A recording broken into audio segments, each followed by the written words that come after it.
Good morning students, कैसे हैं। मैं शारदा प्रसाद, आपका बायोलॉजी टीचर। आज हम सेकेंड चैप्टर का अगला टॉपिक पढ़ेंगे जिसका नाम है पराग स्त्रीकेसर अंतरक्रिया या लैंगिक असंगतता, जिसे इंग्लिश में पॉलन पिस्टिल इंटरैक्शन या सेक्सुअल इनकम्पैटिबिलिटी कहते हैं।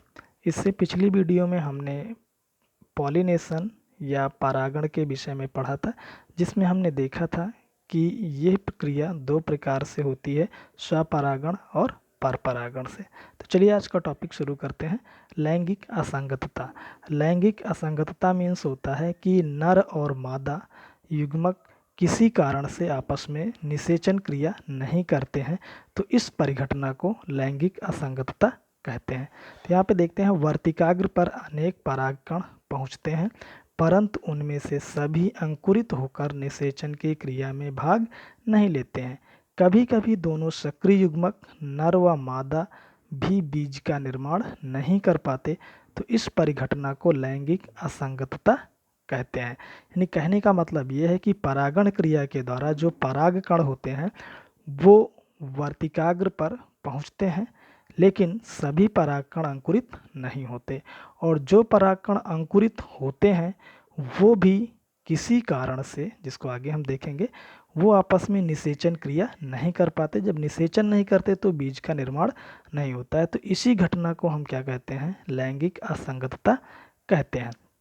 लैंगिक असंगतता अंतरजातीय अंतरजातीय जिसको इंग्लिश में इंटर स्पेसिफिक कहते हैं, तथा अंतःजातीय जिसे इंट्रा स्पेसिफिक कहा जाता है, दोनों प्रकार का होता है। तो अंतर्जातीय का मतलब है कि दो विभिन्न जातियों के सदस्यों के मध्य, और अंतःजातीय का मतलब है कि उसी जाति के सदस्यों के मध्य।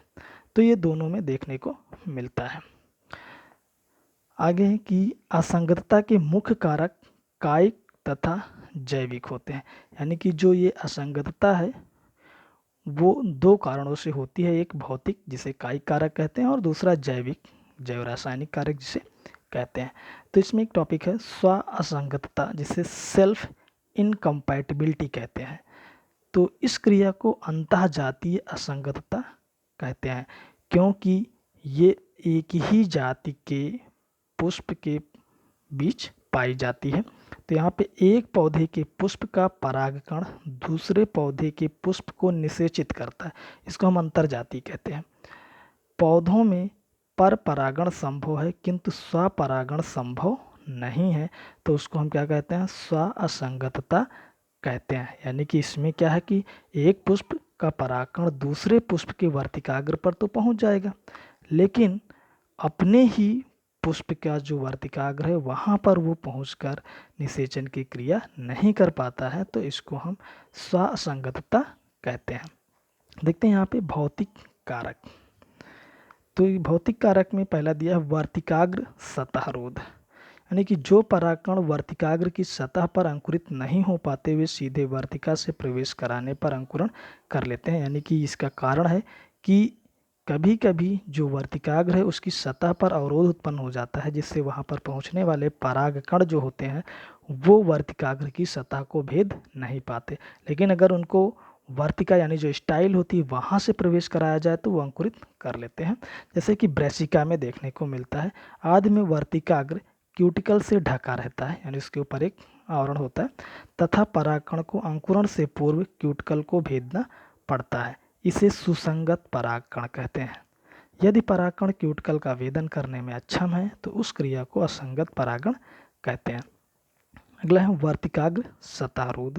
यानी कि इसके कारण क्या है कि ये निम्नलिखित कारणों से हो सकता है।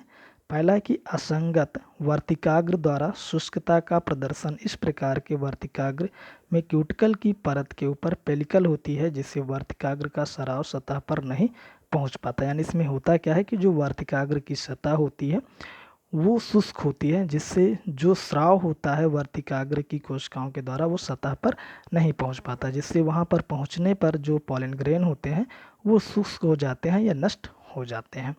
जब परागकण वर्तिकाग्र पर गिरता है तो ये पैपिला युक्त कोशिकाओं द्वारा जल के श्रावण को उत्तेजित करता है। आर्द्र वर्तिकाग्र परागण के एंजाइम प्रोटीन को बाहर आने के लिए उत्तेजित करता है। पेलिकल द्वारा परागकणों से उत्सर्जित प्रोटीन ग्रहण की जाती है। दोनों प्रोटीन की अंतरक्रिया से ही असंगतता की क्रिया होती है। तो दूसरा कारण है वर्तिका द्वारा संदमन, यानी कि जिसको हम स्टाइल इनहिबिशन कहते हैं।